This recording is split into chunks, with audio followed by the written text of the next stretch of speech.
Good morning. So my name is Shrikant, lecturer in chemistry. So Dr. BRR Government College, Jadcherla. So Department of Chemistry. So today I will discuss about the carbohydrates.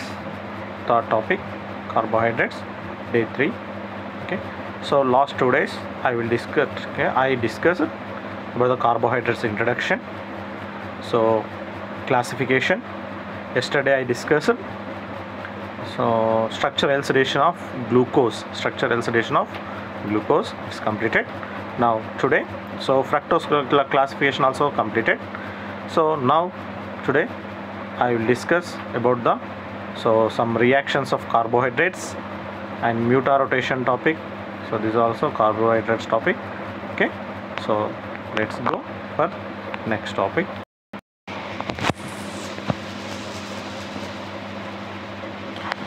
Okay, see here the next topic is muta-rotation.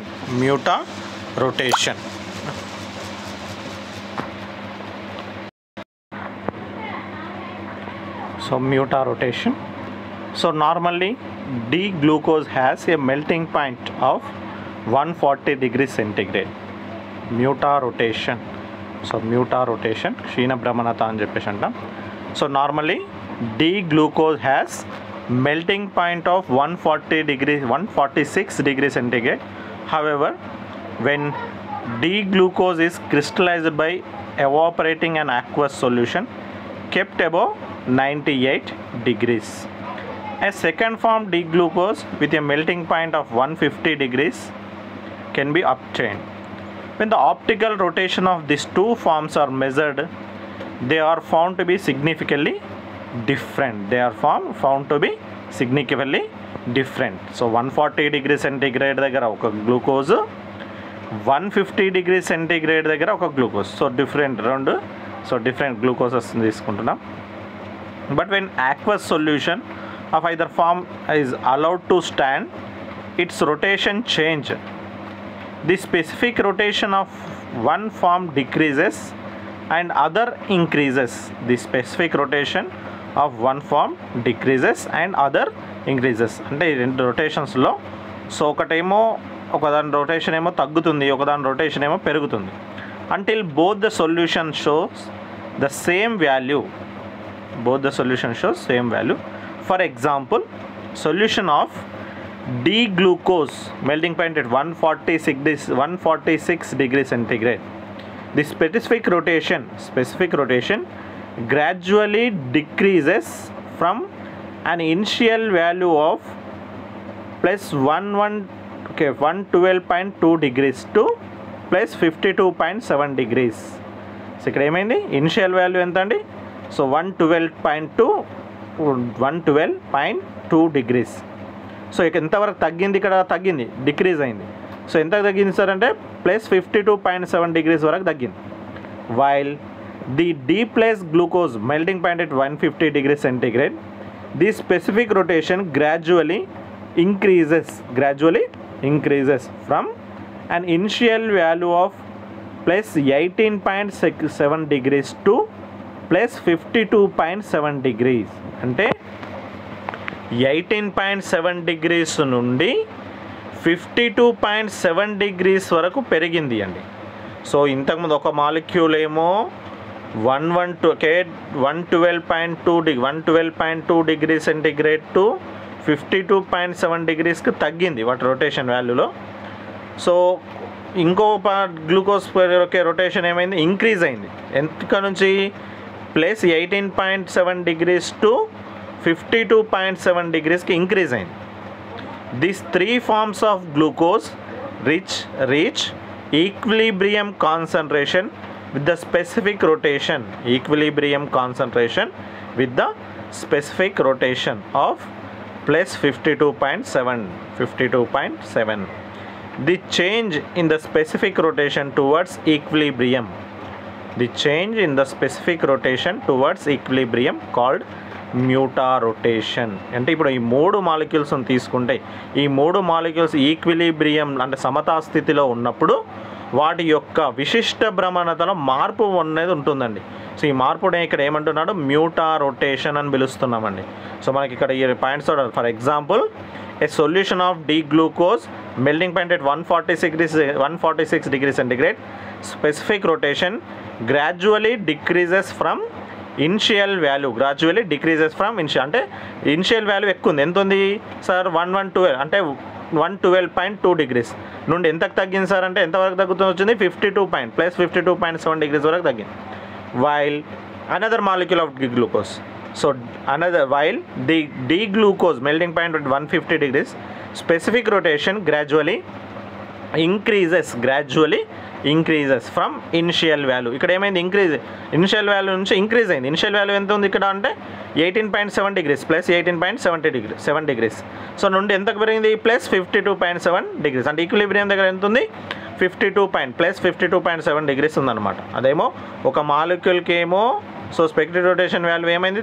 పెరిగింది. So ఇంకో మాలిక్యూల్కి ఏమో specific rotation value ఏమైంది? తగ్గింది. ఓకేనా? So అది So the three forms of glucose reach equilibrium concentration with the specific rotation of plus 52.7. The change in the specific rotation towards equilibrium is called mutarotation. The specific rotation towards equilibrium is called mutarotation. Now see here. So alpha hanomer crystallize below at 98 degrees centigrade.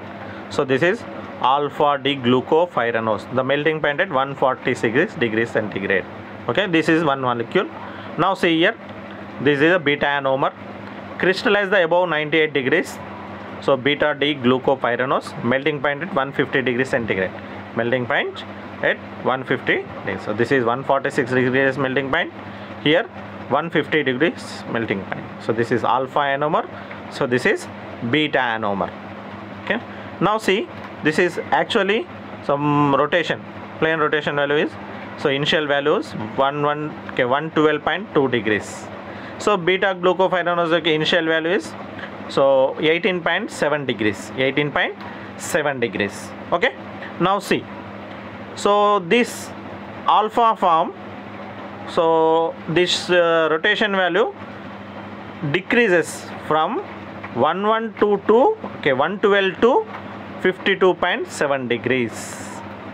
This beta anomer initial value is 18.7 degrees. This value increase to 52.7 degrees. ఎంతకి increase? 52. So equilibrium దగ్గర ఇక్కడ చూసుకుంటే 112 to 2 degrees నుండి 52.7 degreesకి ఉంది equilibrium దగ్గర. ఇక్కడ 18.7 degrees to 52.7 degrees వచ్చేసింది. అంటే ఈ 3 మాలిక్యూల్స్ ఈక్విలిబ్రియం దగ్గర ఈ విధంగా ఉంటుందండి. సో అంటే ఇప్పుడు రొటేషన్లో మనకు చేంజెస్ వస్తున్నాయి కదా, దీన్ని ఇక్కడ ఏమంటున్నాం? మ్యూటా రొటేషన్ అని పిలుస్తున్నామండి. Alpha anomer, so the initial value is 112.2 degrees, it's decreases so to 52.7 degrees. The beta anomer actual initial value is 18.7 degrees, it increased to 52.7 degrees. అంటే సో ఈ 3 మాలిక్యూల్స్ సమతా స్థితి వద్ద వాటి యొక్క విశిష్ట భ్రమణత విలువలు మారుతూ ఉంటాయి. సో ఒక యానోమర్ ఆల్ఫా యానోమర్ యొక్క వాల్యూ అనేది పెరిగింది, అదే బీటా యానోమర్ యొక్క విశిష్ట భ్రమణత విలువలు మాత్రం సో పెరిగాయి, ఇక్కడ ఆల్ఫా యానోమర్ విలువలు ఏమో తగ్గాయి. ఓకేనా? సో సమతా స్థితి వద్ద ఇక్కడ ఏమంటే 52.7 degrees ఉంటుందన్నమాట. సో ఈ విధంగా వాటి యొక్క విశిష్ట భ్రమణత విలువలు మారడాన్ని ఇక్కడ ఏమంటున్నాడు? మ్యూటా రొటేషన్ అని పిలుస్తున్నామండి. మ్యూటా రొటేషన్ అని పిలుస్తున్నాం. అర్థమైంది కదా? Okay, right. So this is mutarotation. So మనం ఎగ్జాంపుల్గా ఎక్స్ప్లెయిన్ చేసుకున్నామండి. So D glucose melting point at 146 degrees centigrade, specific rotation gradually decreases an initial value of 112.2 degrees to 52.7 degrees, while the D glucose melting point 150 degrees centigrade, specific rotation gradually increases from initial value of 18.7 degrees to 52.7 degrees. అర్థమైంది కదా? This three form అంటే so the alpha form, beta form, this is open chain form. So the 3 forms of glucose reach equilibrium concentration. ఈ మూడు కూడా equilibrium concentration with specific rotation of 52.7 degrees. అంటే ఎంత ఉంటుంది equilibrium దగ్గర అంటే 52.7 7 degrees. This change in the specific rotation, విశిష్ట భ్రమణతలో మార్పును, సమతా స్థితి వద్ద విశిష్ట భ్రమణతలో మార్పును ఇక్కడ ఏమని పిలుస్తున్నాం? మ్యూటా రొటేషన్ అని పిలుస్తున్నామండి. మ్యూటా రొటేషన్ అని పిలుస్తున్నాం. అర్థమైంది కదా? Okay, right. Okay, see here. Next, so carbohydrates reactions. So now see here. So monosaccharides contain carbonyl functional group and alcohol functional groups. Monosaccharides contain carbonyl functional group and so alcohol functional group. So it can be oxidized or reduced and can react with nucleophile to form corresponding products. అంటే so మనకి మోనోసాకరైడ్లో aldehyde అంటే aldehyde కానీ ketone functional groups కానీ ఉంటాయి. దాంతోపాటు alcohol functional group కూడా ఉంటుంది. ఓకేనా? సో ఈ కార్బొనైల్ ఫంక్షనల్ గ్రూప్స్ను, ఈ ఆల్కహాల్ ఫంక్షనల్ గ్రూప్స్ను ఆక్సీకరణం కానీ లేదా క్షయకరణం కానీ చర్య లేదు న్యూక్లియోఫైల్స్ తోటి కానీ మనం చర్యను జరిపిస్తే సో దానికి సంబంధించిన ప్రొడక్ట్స్ అనేవి వస్తాయి. ఓకేనా? ఈ కార్బోహైడ్రేట్స్లో మనకు కార్బొనైల్ ఫంక్షనల్ గ్రూప్ ఉంటుంది. అది ఆల్డిహైడ్ కావచ్చు, కీటోన్ కావచ్చు. నెక్స్ట్ దాంతోపాటు ఆల్కహాల్స్ ఉంటాయి. ఓకేనా? సో ఇవి ఉంటాయి కాబట్టి ఈ మోనోసాకరైడ్స్ను ఆక్సిడేషన్ కానీ లేదా రిడక్షన్ కానీ సో ఏదైనా న్యూక్లియోఫైల్తో చర్య జరిపించినా కూడా సో దానికి సంబంధించిన ప్రొడక్ట్స్ అనేవి ఏర్పడుతూ ఉంటాయి. సో ఇక్కడ ఈ కార్బోహైడ్రేట్స్ యొక్క సో రియాక్షన్స్ను మనం కొన్ని అబ్జర్వ్ చేద్దాం. ఓకేనా? First reaction epimerization reaction. So ఇక్కడ మనం ఎపిమరైజేషన్ రియాక్షన్ ఫస్ట్ రియాక్షన్ ఇక్కడ మనం అబ్జర్వ్ చేసుకుంటే so epimerization reaction. Okay, in presence of base D-glucose may be converted into D-mannose. In the presence of base, D-glucose may be converted into D-mannose via the removal of hydrogen at C2 carbon, followed by protonation of the enolate. Okay, so మనకి ఏమంటే in presence of అంటే క్షార సమక్షంలో D glucose అన్నది D మ్యానోజ్గా మారుతుంది. So ఏం జరుగుతుంది అంటే so hydrogen removal of hydrogen at C2 position అంటే C2 కార్బన్ దగ్గర నుంచి రెండవ కార్బన్ నుంచి హైడ్రోజన్ తొలగిపోయి అండ్ ఫాలోడ్ బై ప్రోటనేషన్ అంటే మళ్ళీ ప్రోటనేషన్ జరుగుతుంది. అంటే మళ్ళీ సో ప్రోటాన్ అనేది వస్తుంది. ప్రోటనేషన్ ఆఫ్ ది ఈనోలేట్. సో మొత్తం క్షార సమక్షంలో ఈ చర్య జరుగుతుంది. నా ఫస్ట్ ఇయర్ D-glucose, మన reactant compound is D-glucose. D-glucose reacts with base. So base, what is the work of base? So absorb the proton from the reactant molecule. So H plus ను abstract చేసుకుంటుంది. So base abstract the H plus from reactant. So ఇక్కడ మనకేంటి second carbon ఉంది కదా, ఇప్పుడు అక్కడ అరోమార్క్ కనిపిస్తున్నాయి. Second కార్బన్లో ఉన్న హైడ్రోజన్ తీసుకుంటుందండి, H+ తీసుకుంటుంది. అప్పుడు అదే H2Oగా మారిపోతుంది. అంటే ఇప్పుడు H2O తీసుకోగానే కార్బన్కి ఏమవుతుంది మరి? సో కార్బన్కు బాండ్ తగ్గుతుంది. కాబట్టి ఏమవుతుంది అక్కడ బాండ్ తగ్గగానే ఆ హైడ్రోజన్ H+గా వెళ్ళిపోయింది కదా, ఆ మిగిలిన బాండ్ ఏదైతే ఉందో ఆ bond so this only bond converted into double bond converted hydrogen bond converted into double bond.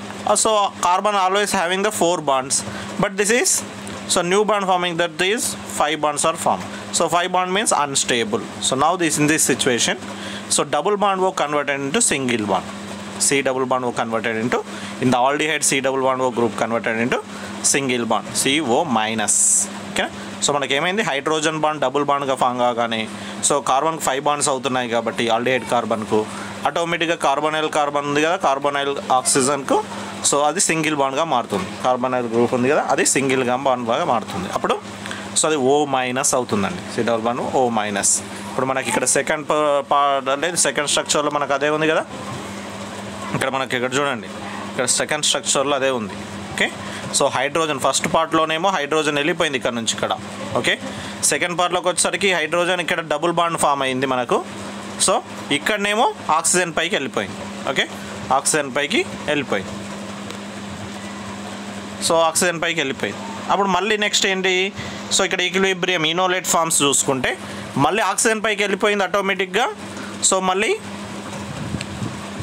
కిందికి వస్తుంది, అంటే మైనస్ ఛార్జ్ మళ్ళీ మళ్ళీ డబుల్ బాండ్ ఫామ్ చేస్తుంది. ఆల్రెడీ ఇక్కడ కొత్తగా ఫామ్ అయిన డబుల్ బాండ్ ఏం చేస్తుంది, ఇక్కడ H2Oలోని H+ను తీసుకుంటుందండి. సో H+ను తీసుకుంటుంది, మళ్ళీ సేమ్ యథావిధిగా సో H+ వచ్చి అటాక్ అవుతుంది. కానీ ఇక్కడ ఏం జరుగుతుంది, రైట్ సైడ్లో ఉన్న OH లెఫ్ట్ సైడ్కు మారుతుందండి. ఇక్కడ ఏమవుతుంది, రైట్ సైడ్లో ఉన్న OH అనేది లెఫ్ట్ సైడ్కు మారుతుంది. రైట్ సైడ్లో ఉన్న OH లెఫ్ట్ సైడ్కు మారుతుంది. ఫస్ట్ మనము H+ అనేది కోల్పోవడం జరుగుతుంది బేస్ సమక్షంలో, అవునా. సో దాని తర్వాత ఏమవుతుంది, ఆ కార్బోనైల్ గ్రూప్ కాస్త ఇనోలేట్గా ఫామ్ అవుతుందండి, O- ఫామ్ అవుతుంది. మళ్ళీ O- ఏమవుతుంది, మళ్ళీ డబుల్ బాండ్ ఫామ్ చేస్తుంది. కొత్తగా ఏర్పడిన డబుల్ బాండ్ ఏదైతే ఉంది మళ్ళీ H2O నుంచి H+ని తీసుకొని సో మళ్ళీ సేమ్ హైడ్రోకిన సో కార్బోహైడ్రేట్స్ను ఫామ్ చేస్తుంది. బట్ ఇక్కడ ఏమవుతుంది అంటే, సో ఇక్కడ నీకు OH యొక్క విన్యాసం మారుతుంది, OH యొక్క విన్యాసం అనేది మారుతుంది, OH యొక్క విన్యాసం మారుతుంది. అప్పుడు OH అనేది లెఫ్ట్ సైడ్లో ఏర్పడుతుంది. ఇంతకుముందు దాంట్లో మన గ్లూకోజ్లో చూసుకుంటే OH సెకండ్ కార్బన్లో ఉన్న OH రైట్ సైడ్లో ఉండేది, కానీ ఇక్కడ వచ్చేసరికి సో మ్యానోజ్లో వచ్చేసరికి OH గ్రూప్ అనేది లెఫ్ట్ సైడ్లో ఉందండి. ఓకేనా, ఇదే మనకు డిఫరెన్స్, గ్లూకోజ్కు మ్యానోజ్కు డిఫరెన్స్ ఏంది. So this is C2 epimer. Why? Because epimer means so ఏదైనా ఒక అసిమెట్ కైరల్ కార్బన్ దగ్గర విన్యాసంలో తేడా ఉంటే వాటిని ఎపిమర్స్ అంటామండి. At any chiral carbon so difference the configuration, so that's called ionomers, epimers. So D-glucose and D-mannose are C2 epimers. D-glucose and D-mannose are C2 epimers అంటే రెండో carbon వద్ద సో వాటి యొక్క విన్యాసంలో వ్యతిరేకత ఉంటుంది, వేరేగా ఉంటాయి. సో ఇక్కడ OH అనేది రైట్ సైడ్లో ఉంటే D-mannoseలో లెఫ్ట్ సైడ్లో ఉంటుంది. ఇది ఒకటే సో మనకు డిఫరెన్స్, మిగతాదంతా సేమ్. ఓకేనా, సో ఇది అంటే ఇక్కడ ఇనోలేట్స్ ఫామ్, డీ గ్లూకోజ్ నుంచి ఇనోలేట్స్ ఫామ్ అవుతాయి. ఇనోలేట్స్ తర్వాత D-mannose వస్తుంది. అంటే అక్కడ ఏం జరుగుతుంది, మొత్తానికి రైట్ సైడ్లో ఉన్న OH లెఫ్ట్ సైడ్కు మారడం జరుగుతుంది. This is epimerization reaction. One epimer to so another epimer is formed. Okay, D glucose to D-mannose means D glucose and D-mannose are C2 epimers. ఇవి ఒకదానికి ఒకటి ఎపిమర్స్ కాబట్టి సో దీన్ని అందుకే ఎపిమరైజేషన్ అంటున్నామండి. ఎపిమరైజేషన్ ఇక్కడ ఏం జరుగుతుంది, in the presence of base D glucose may be converted into D-mannose via the removal of hydrogen at C2 carbon followed by protonation of the enolate. So D glucose అనేది ఇనోలేట్గా form అయ్యి మళ్ళీ తర్వాత మ్యానోస్గా form అవుతుంది.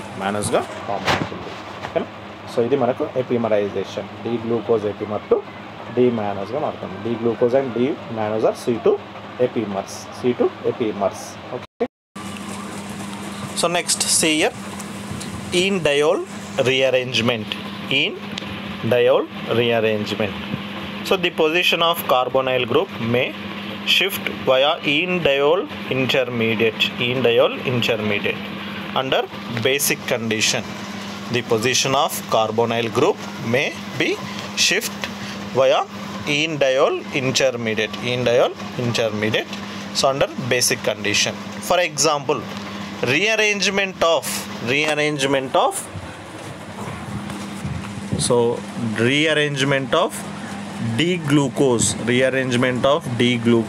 gives D-fructose. So ఇక్కడ enediol rearrangementలో మీరు గమనించుకుంటే so the position of carbonyl group may be shift via enediol intermediate under basic condition. For example, rearrangement of D-glucose give D-fructose. Now see here, the starting material is D-glucose. This D-glucose in presence of base. So base, what is the work of base? Is to abstract the proton. Now same. So new double bond is formed. The carbonyl bond is converted into single bond. So in this time, same enolate is formed. This enolate same. So react with H2O. So the C double bond O minus group is abstract the H plus from water. అంటే water నుంచి H+ను తీసుకుంటుంది. అప్పుడు ఆటోమేటిక్గా ఏమవుతుంది, aldehyde గ్రూప్లో ఉన్న OH ఉంది కదా ఆక్సిజన్, అది OHగా మారుతుంది. ఆల్డిహైడ్ గ్రూప్లో ఉన్నది ఇది హెచ్గా మారుతుంది. మనకు సెకండ్ పొజిషన్లో OH ఉంది కదా, సెకండ్ పొజిషన్లో OH ఉంది కదా, ఆ సెకండ్ పొజిషన్లో ఉన్న OH, ఎందుకంటే ఒక హెచ్ వెళ్ళిపోయింది, ఆల్రెడీ హెచ్ వెళ్ళిపోయింది. సో బేస్ అబ్స్ట్రాక్ట్ చేసుకున్న హెచ్, సెకండ్ పొజిషన్లో ఉన్న హెచ్ను. సో ఇప్పుడు OH ఒకటే ఉంది, సెకండ్ పొజిషన్లో ఒక OH మాత్రమే ఉంది. ఆ OHలో నుంచి ఏం చేస్తుంది, మళ్ళీ బేస్ మళ్ళీ ఒక ప్రోటాన్ను అబ్స్ట్రాక్ట్ చేసుకుంటుంది, మళ్ళీ ఒక ప్రోటాన్ను అబ్స్ట్రాక్ట్ చేసుకుంటుంది. అప్పుడు ఏమవుతుంది, ఆటోమేటిక్గా ప్రోటాన్ అబ్స్ట్రాక్ట్ చేసుకున్నప్పటికీ సో ఆ బాండ్ అదేవిధంగా H+ని తీసుకుంటుంది, బాండ్ అదేవిధంగా ఉంటుంది కాబట్టి ఆ బాండ్ ఏమవుతుంది అంటే డబుల్ బాండ్ను ఫామ్ చేస్తుందండి, డబుల్ బాండ్ను ఫామ్ చేస్తుంది. అవునా. ఇప్పుడు పైన మనకి ఏమున్నాయి, CH, ఆల్రెడీ ఒక హెచ్ ఉంది అక్కడ, ఓకేనా. సో డబుల్ బాండ్ ఓనేమో OHగా మారింది, OHగా సో మారింది. ఓకే. సో ఇప్పటి నుంచి ఇక్కడ నుంచి మనకేంటి, ఈ బేస్ అనేది ఒక H+ని తీసుకుంటే అక్కడ మిగిలింది కదా. సో మళ్ళీ నెక్స్ట్ ఏం చేస్తున్నాం, H2Oతో చర్య జరిపిస్తున్నాం. మళ్ళీ ఏం చేస్తున్నాం, ఇక్కడ H2Oతో చర్య జరిపిస్తున్నాం. H2Oతో చర్య జరిపిస్తే ఆ ఒక OH- బయటికి వెళ్ళిపోయి H+ ఏం చేస్తుంది, ఆ ఫస్ట్ కార్బన్ దగ్గరికి వెళ్ళిపోతుందండి, ఫస్ట్ కార్బన్ దగ్గరికి వెళ్ళిపోతుంది. ఎందుకు ఫస్ట్ కార్బన్ దగ్గరికి వెళ్ళిపోతుంది సార్ అంటే అక్కడ ఉన్న డబుల్ బాండ్, మన కొత్తగా ఫామ్ అయిన డబుల్ బాండ్ ఏదైతే ఉందో ఆ డబుల్ బాండ్ అనేది సో పోతుంది. అప్పుడు అది సో కార్బన్కు ఒక హైడ్రోజన్తో ఆ డబుల్ బాండ్ ఏదైతే ఉందో కొత్తగా హైడ్రోజన్తో బంధాన్ని ఫామ్ చేస్తుంది, హైడ్రోజన్తో కొత్తగా సో బంధాన్ని ఫామ్ చేస్తుంది. అంటే ఇప్పుడు చూడండి, ఇక్కడ మనకు సెకండ్ కార్బన్ వద్ద ఉన్న ప్రోటాన్ అనేది బేస్తో చర్య జరిపి వెళ్ళిపోయి ఫస్ట్ కార్బన్ వద్ద ఉన్న ఆల్డిహైడ్ అనేది సో O- మారింది. C+O గ్రూప్ అది సింగిల్ బాండ్ O- మారింది. ఓకేనా. సో అదేం చేసింది, H2O నుంచి H+ని గ్రహించి OHగా మారింది. అంటే ఆల్డిహైడ్ ఆక్సిజన్ అనేది OHగా మారిపోయింది. నెక్స్ట్ స్టెప్లో ఏం చేస్తున్నాం, అప్పుడు సెకండ్ కార్బన్ వద్ద ఓన్లీ ఇప్పుడు మనకు హెచ్ వెళ్ళిపోయింది ఆల్రెడీ ఫస్ట్ స్టెప్లోనే. సో OH మాత్రమే ఉంది, OH మాత్రమే ఉంది. ఆ OHలో నుంచి కూడా ఏం చేస్తుంది, మళ్ళీ బేస్ అంటే సో మళ్ళీ ఒక H+ని తీసుకుంటుంది. ఆ సెకండ్ కార్బన్ వద్ద ఉన్న OHలో నుంచి H+ని అబ్స్ట్రాక్ట్ చేసుకుంటుంది. అప్పుడు ఏమైంది, ఆ H+ మాత్రమే పోయి ఆ బాండ్ ఏమవుతుంది, కొత్తగా డబుల్ బాండ్ కార్బన్కి ఆక్సిజన్ మధ్యలో, సెకండ్ కార్బన్ వద్ద కార్బన్కు ఆక్సిజన్కి మధ్యలో డబుల్ బాండ్ను ఫామ్ చేస్తుంది, డబుల్ బాండ్ను ఫామ్ చేస్తుంది. కాబట్టి C+O అవుతుందండి. అదేమవుతుంది, C+O అవుతుంది. ఓకే. సో C+O అయిపోయిన తర్వాత ఇంకా పైన ఉన్నది ఏంటిగా మనకు CHOH ఉంది. సో పైన ఉన్న ఫస్ట్ కార్బన్కు సెకండ్ కార్బన్ మధ్యలో డబుల్ బాండ్ ఉంది. సో డబుల్ బాండ్ ఇప్పుడు ఏమవుతుంది అంటే H2Oతో చర్య జరపడం వల్ల డబుల్ బాండ్ పోయి ఆ డబుల్ బాండ్ ఏం చేస్తుంది, కొత్తగా వాటర్లోని ఒక H+తో సో బాండ్ ఫామ్ చేస్తుంది. అంటే ఇప్పుడు చెప్పండి, ఫస్ట్ కార్బన్ వద్ద ఏమవుతున్నాయి, CH2OH వస్తుంది ఫస్ట్ కార్బన్. అంటే ఇప్పుడు సెకండ్ కార్బన్ ఏ విధంగా మారింది, C+O మారింది. సో మిగిలిన remaining C3, C4, C5, C6 all the same. ఓకేనా.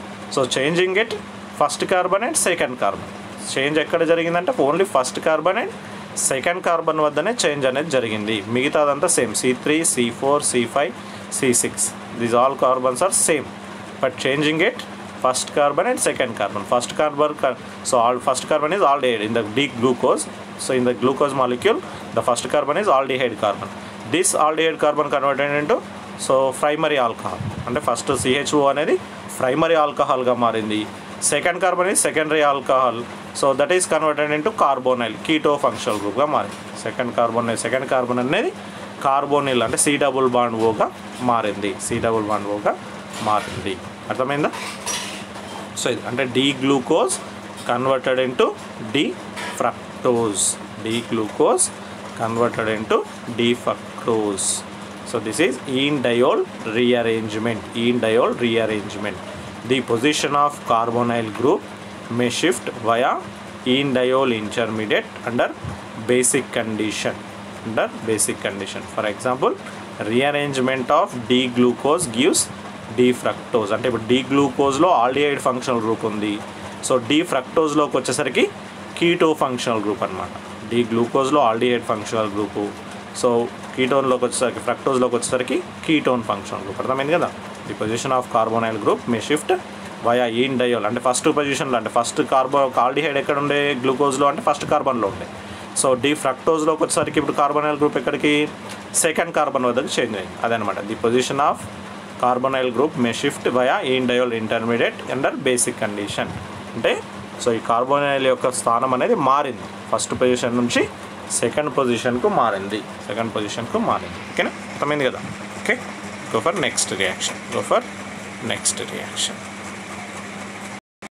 So now see here next reaction. So reduction.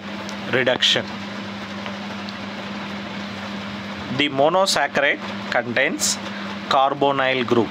The monosaccharide contains carbonyl group which can be reduced by the reducing agents. The monosaccharide contains carbonyl group which can be reduced by the reducing agent such as sodium borohydride, NaBH4, sodium borohydride.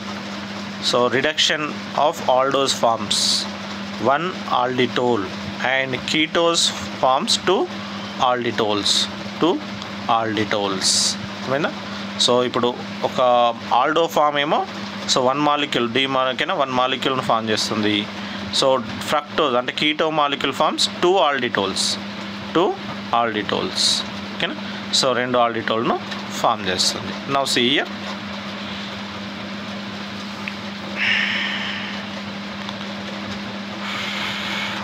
So first structure here D-mannose. First D-mannose. So reacts with sodium borohydride NaBH4 under hydrolysis condition. Okay. So it's converted into D-mannitol. What is the difference between D-mannose and D-mannitol? Now see. So in the blue marks, so aldehyde. This aldehyde converted into alcohol. This aldehyde converted into alcohol in presence of sodium borohydride. Sodium borohydride means this is reducing agent. This is reduction agent. Okay. So క్షయకరణం జరుగుతుంది అంటే aldehyde primary ఆల్కహాల్గా మారడం జరుగుతుందండి. So sodium borohydride hydrolysis సమక్షంలో aldehyde group అనేది so primary ఆల్కహాల్గా మారుతుంది. CHO converted into CH2OH. So that is called D-mannitol. దాన్ని ఆల్డిటోల్ అని కూడా అంటారండి. Now see in D-fructose. See here, this is D-fructose. So D-fructose కూడా సేమ్ ఇక్కడ దీన్ని 2 moles ఆఫ్ సోడియం బోరోహైడ్రేట్స్ వేస్తే సో మాలిటాల్ ఫామ్ అవుతుంది. దాంతోపాటు గ్లూసిటాల్ కూడా ఫామ్ అవుతుందండి. మానిటాల్ ఫామ్ అవుతుంది. సో గ్లూసిటాల్ కూడా ఫామ్ అవుతుంది.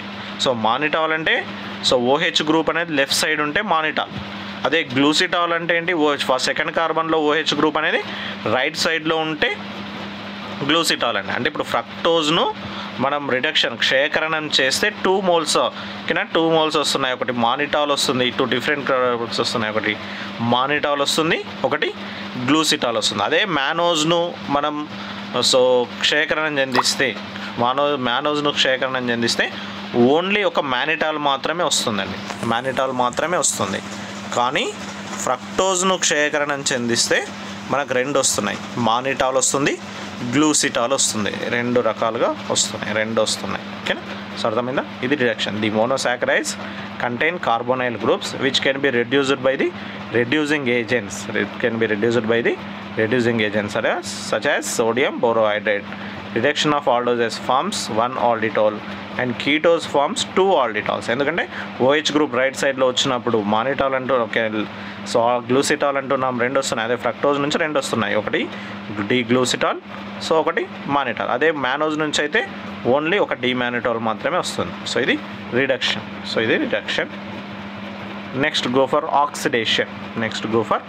Oxidation. So bromine water oxidized aldehyde functional group.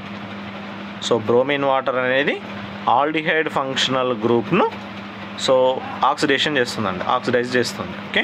So aldehyde functional group converted into acid.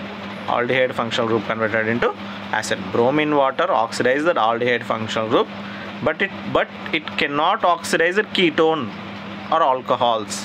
Bromine water అనేది ఓన్లీ ఆల్డిహైడ్స్ను మాత్రమే ఆక్సిడైజ్ చేస్తుంది, కీటోన్స్ను చెయ్యదు, ఆల్కహాల్స్ను చెయ్యదు. Therefore aldose can be distinguished from ketose by observing reddish brown color of bromine. The oxidized product is an aldonic acid. Bromine water oxidized aldehyde functional group. Bromine water oxidize aldehyde functional group, but it cannot oxidize ketones or alcohols. Therefore aldose can be distinguished from ketones by observing reddish brown color of bromine. The oxidizer product is aldonic acid. Bromine water అనేది only aldehyde functional గ్రూప్ను మాత్రమే ఆక్సీకరణం చెందిస్తుంది.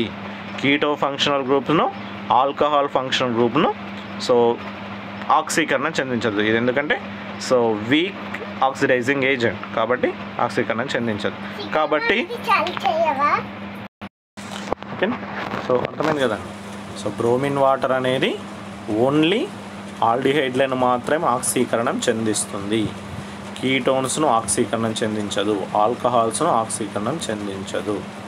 కాబట్టి ఈ bromine వాటర్తో చర్య జరిపేది ఏంటంటే ఆల్డిహైడ్లు కలిగిన carbohydrates. అందుకే ఆల్డోజెస్ను ఈజీగా డిస్టింగ్విష్ చేయొచ్చు. బ్రోమిన్ వాటర్తో చర్య జరిపి ఆల్డిహైడ్లను ఈజీగా డిస్టింగ్విష్ చేయొచ్చు. అంటే ఇప్పుడు డీ గ్లూకోజ్ అనేది బ్రోమిన్ వాటర్తో చర్య జరిపితే aldehyde converted into acid. Aldehyde అనేది యాసిడ్గా మారుతుంది. అర్థమైందండి. ఇది ఓన్లీ ఆల్డోజెస్నే బ్రోమిన్ వాటర్ రెడ్యూస్ చేస్తుంది, కింద ఆక్సిడైజ్ చేస్తుంది. కాబట్టి ఇది కింద ఆల్డోజెస్ను గుర్తించడానికి ఒక పరీక్షగా పేర్కొంటాం. బ్రోమిన్తో చర్య అనేది ఆల్డిహైడ్లు అంటే ఇది ఆల్డోజెస్ను గుర్తించడానికి చర్య పరీక్ష అని చెప్పేసి అంటాం మనం. ఇప్పుడు మనకు డీ గ్లూకోజ్ను బ్రోమిన్ వాటర్తో చర్య జరిపిస్తే మనకి ఏమొచ్చింది, ఇక్కడ డీ గ్లూకోనిక్ యాసిడ్ వచ్చిందండి. D glucose reacts with bromine water, so it gives D-gluconic acid. అర్థమైందా? This is oxidation. Okay,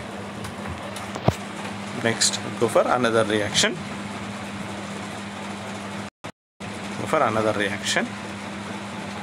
See here,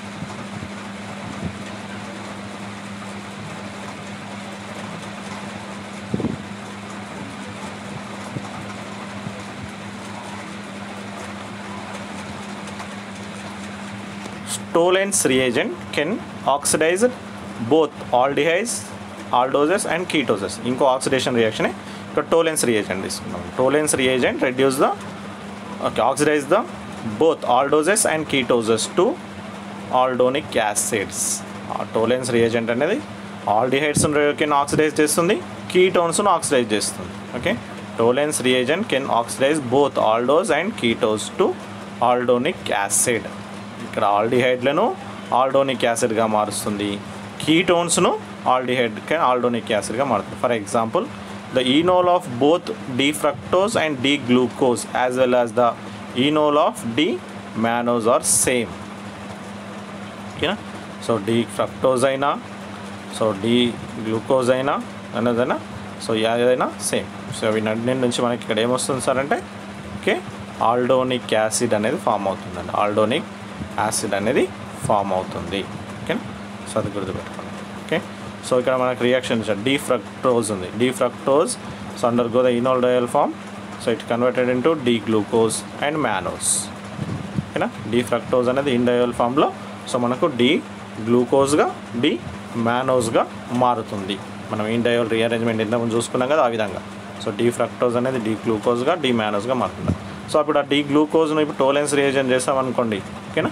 అప్పుడు మనకి ఏమొస్తుంది, ఆల్డోనిక్ యాసిడ్ వస్తుందంటే CHO అంటే ఆల్డిహైడ్ ఫంక్షనల్ గ్రూప్ ఉంది కదా, aldehyde functional group converted into acid functional group. Aldehyde functional group converted into acid functional group అంటే CHO అనేది ఏ విధంగా మారుతుంది, ఇక్కడ మనకు COOHగా మారుతుంది. ఇక్కడ మనకి ఇక్కడ కింద ఇచ్చారు చూడండి. ఇప్పుడు CaOH అంటే COO -NH4+ అని రాస్తాం, ప్లస్ Ag, ఎందుకంటే ఆ సిల్వర్ నైట్రేట్ అమ్మోనికల్ సిల్వర్ నైట్రేట్ చదువుతున్నాం కాబట్టి యాసిడ్ H+లో NH4+ అటాక్ అయింది అంతే. CO -NH4 aldonic acid form అయింది. సేమ్ అదేవిధంగా next go for both aldehyde and primary alcohol groups can of an aldose are oxidized by strong oxidizing agents such as HNO3. HNO3తో చర్య జరిపితే ఓకేనా, aldehyde ఉన్నా లేదా ప్రైమరీ ఆల్కహాల్ గ్రూప్స్ ఉన్నప్పుడు HNO3తో చర్య జరిపితే ఓకేనా, that is strong oxidizing agent. So both aldehyde and primary alcohol groups of an aldoses are oxidized by strong oxidizing agents such as HNO3. The oxidizing product called aldaric acid. Aldaric acid. So ketose also reacts with HNO3 to give more complex products of mixture. So అదే ketone కూడా HNO3 చర్య జరుపుతుంది, కానీ complex product వస్తుంది. అదే మ్యానోజ్ను చర్య జరిపిస్తే so ఇప్పుడు చూడండి ఆల్డిహైడ్ గ్రూప్ యాసిడ్గా మారింది. సో కిందున్న ప్రైమరీ ఆల్కహాల్ గ్రూప్ కూడా సో అది దీనే డిమానారిక్ యాసిడ్, డిమానోజ్ నుంచి డిమానారిక్ యాసిడ్, దట్ ఈజ్ ఆల్డారిక్ యాసిడ్. అంటే ఇది స్ట్రాంగ్ ఆక్సిడైజింగ్ ఏజెంట్ కాబట్టి ఆల్డిహైడ్స్ను నెక్స్ట్ ప్రైమరీ ఆల్కహాల్ రెండింటిని కూడా ఆక్సిడైజ్ చేస్తుంది కాబట్టి రెండు యాసిడ్గా మారుతున్నాయి. అదే టోలెన్స్ రియేజెంట్ అయితే సో ఓన్లీ ఆల్డిహైడ్స్ను మాత్రమే సో అది చేస్తుంది, అది కీటోన్స్ని చేస్తుంది, ఆల్డిహైడ్స్ని చేస్తుంది. ఇక్కడ టోలెన్స్ రియేజెంట్ దగ్గర ఎందుకు ఎట్లా చెప్తున్నాం సార్ అంటే ఇక్కడ సో మనకు డౌట్ రాలేదు సార్, టోలెన్స్ ఓన్లీ ఫర్ ఆల్డిహైడ్స్ కదా, కీటోన్స్ని ఇవ్వదు కదా అంటే so this is alpha hydroxy ketones gives the టోలెన్స్ test. Alpha hydroxy ketones gives the Tollens positive test. అది గుర్తుపెట్టుకోండి అమ్మా. Ketones are not give the Tollens test, but so alpha hydroxy ketones gives Tollens positive test. అది గుర్తుపెట్టుకోండి. So fructose is alpha hydroxy ketone, so that's why so it reacts with Tollens reagent, it gives the positive test. So fructose so is fructose having alpha hydroxy ketones, that's why it reacts with Tollens reagent, so it gives positive test. So glucose always having aldehyde functional groups, so aldehyde functional group compounds gives reacts with Tollens test, it gives so positive test with Tollens. So HNO3 means this is strong oxidizing agent. So aldoses, in the aldoses aldehyde functional group and primary alcohol functional group, both the functional group oxidized, so it forms so aldaric acid. So ivi oxidizing agents, so oxidation process, so reduction process, oxidation process. So rendu chusukunnam kada. Next క్లాస్లో మిగతా next reactions ఏమున్నాయో so next క్లాస్లో మనం so గమనిద్దాం. మనం ఇప్పటివరకు చూసుకున్న దాంట్లో చూసుకుంటే అయితే సో ఇక్కడ సో ఎపిమరైజేషన్ చూసుకున్నాము. ఓకే, సో ఈరోజు అబ్జర్వ్ చేస్తున్న దాంట్లో ఎపిమరైజేషన్ చూసుకున్నాము. ఓకే, నెక్స్ట్ ఎపిమరైజేషన్లో మనం గమనించింది ఏంటి సార్ అంటే one epimer to another epimer. D means D-glucose converted into D-mannose, and glucose and mannose are C2 epimers. Glucose and mannose are C2 epimers. So that's why so this is epimerization reaction. So a glucose converted into mannose. So they see here. So epimerization reaction, D-glucose converted into D-mannose. This is epimerization reaction. Next reaction is enediol rearrangement. So D-glucose converted into D-fructose. In this reaction, so aldehyde functional group converted into ketone functional group. So akkada undi kada position marutundi, carbonyl group position marutundi. Akkada chudandi, the position of carbonyl group may shift via enediol intermediate under basic condition. The position of carbonyl group may shift via enediol intermediate under basic condition. For example, rearrangement of D-glucose gives D-fructose. D-glucose అనేది D-fructoseగా మారుతుంది. So carbonyl యొక్క స్థానం అంటే place అనేది position కూడా మారుతుంది. అంటే ఇక్కడ మనకు గ్లూకోజ్లో ఆల్డిహైడ్ ఫంక్షన్ గ్రూప్ ఫస్ట్ కార్బన్లో ఉండేది, కానీ ఇక్కడ D-ఫ్రక్టోజ్లోకి వచ్చేసరికి అదే సో ఆల్డిహైడ్ కాకుండా కీటోన్ ఫంక్షనల్ గ్రూప్ అవుతుంది, అది సెకండ్ ప్లేస్లో ఉంటుందండి. అదే అనమాట. So enediol rearrangement means D-glucose converted into D-fructose. So in this reaction, so the carbonyl places so shifting, carbonyl group shift to one place to another place. This is enediol rearrangement. So next topic is today discussed topic, so reduction topic. So reduction means so this monosaccharides reacts with sodium borohydrate. This is sodium borohydrate is reducing agent, sodium borohydrate. So it gives, so sodium D-mannose reacts with sodium borohydrate, so it gives D-mannitol. So fructose reacts with sodium borohydrate, so it gives mannitol and glucitol. So two types of products are formed. In the D-fructose gives, so reacts with sodium borohydrate, it gives two products, but D-mannose gives only one product, that is mannitol. Next, this monosaccharides undergo the oxidation. So oxidation with bromine water. So bromine water only react. This is weak oxidizing agent. This is only oxidized only aldehyde groups. Aldehydes group మాత్రమే oxidize చేస్తుంది because bromine water is weak oxidizing agent. So it forms D-gluconic acid. So D-glucose reacts with bromine water. It gives D-gluconic acid. Next.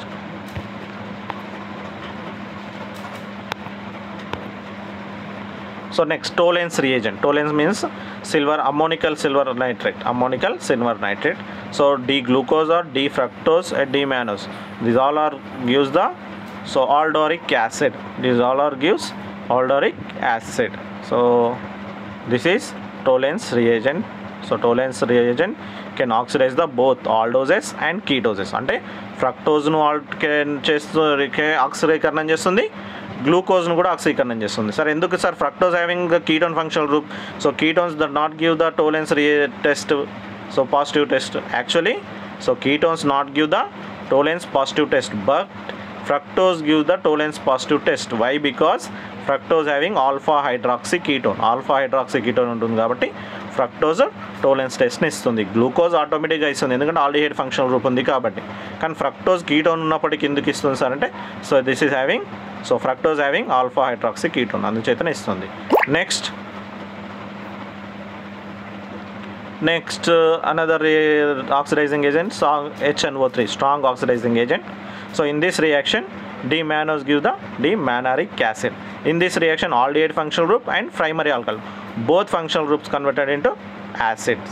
Both functional aldehyde functional group and primary alcohol functional group, both functional groups converted into acid. This is why, because this is strong oxidizing agent. So D-mannose లో aldehyde functional group, primary alcohol group రెండు కూడా so యాసిడ్స్గా మారుతున్నాయి. Okay, దీన్ని ఏమంటున్నాం, so strong oxidizing agent అన్నాం. అంటే D-mannose అనేది ఇప్పుడు ఏ విధంగా మారుతుంది, D-mannaric యాసిడ్గా మారుతుంది. So this is, so 4 types of reaction: oxidations, reductions, ఓకేనా, enediol rearrangement reaction, so one is epimerization reaction. So next క్లాస్లో మిగతా రియాక్షన్స్లో అబ్జర్వ్ చేద్దాం. Okay, right, thank you very much. So thank you అండి, thank you very much. Next క్లాస్లో మిగతా రియాక్షన్స్ను continue చేద్దాం.